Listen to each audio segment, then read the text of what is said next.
My close friend recently showed me his portfolio. It was all index funds and fixed deposits. On paper, it looks like the right thing to do. Keep dollar cost averaging and don't try to beat the market. But it didn't feel quite right. I think that what he is doing is not wrong, but it might be quietly costing him the most important years he have. Everyone says the same thing. Put your money in fixed deposits, buy S&P 500, dollar cost average, and wait 30 years. And that advice isn't bad for someone who already has enough.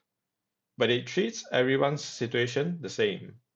If you are young, have low expenses, no dependents, and splitting everything between fixed deposits and a broad index, you are optimizing for not losing, not for changing your life.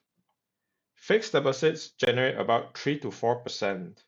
Inflation runs around 3%, so your fixed deposits is barely growing after inflation. And if the rest goes into an index fund returning 8 to 10%, you will retire okay in 30 years.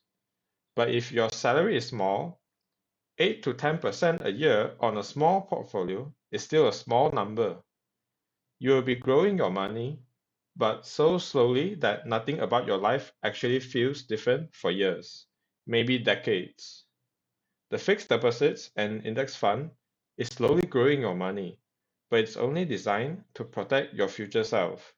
None of it is designed to change your present self. The thing most people forget is when you are young and have low commitments, you can afford to be wrong. You can take a shot on a concentrated stock pick, lose 30% of that position, and your life is not affected. Your rent is still paid, you are still fine. That's an advantage most people don't realize they have.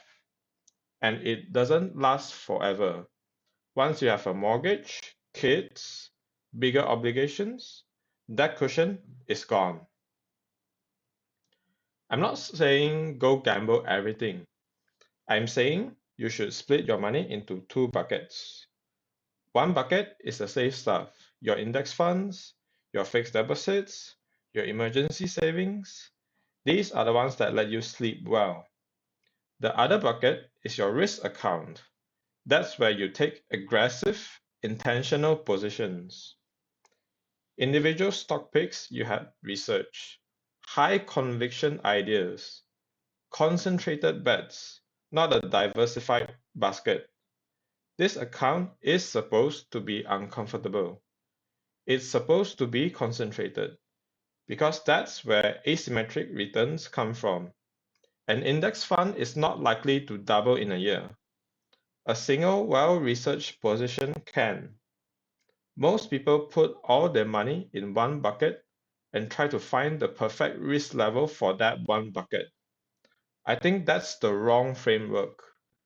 We should have two buckets, do two different jobs. And coming back to this friend of mine, he doesn't have a risk account.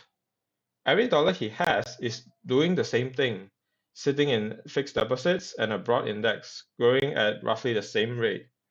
And everyone around him is telling him that's smart. And maybe it is smart in the sense that he is very unlikely to lose money. But nobody is asking him the harder question. What is he giving up by playing it this safe at 25 with no commitments? The real risk isn't losing money on a bad stock pick. The real risk is arriving at 40 or 45, exactly where the compound interest calculator said you would be. Comfortable, but never free. Safe is a feeling, not a strategy. And sometimes the choice that feels the safest is the one that costs you the most. You just don't realize it for another decade. That's it for today. If this resonated with you, like and subscribe. I post my thoughts and journey on building wealth.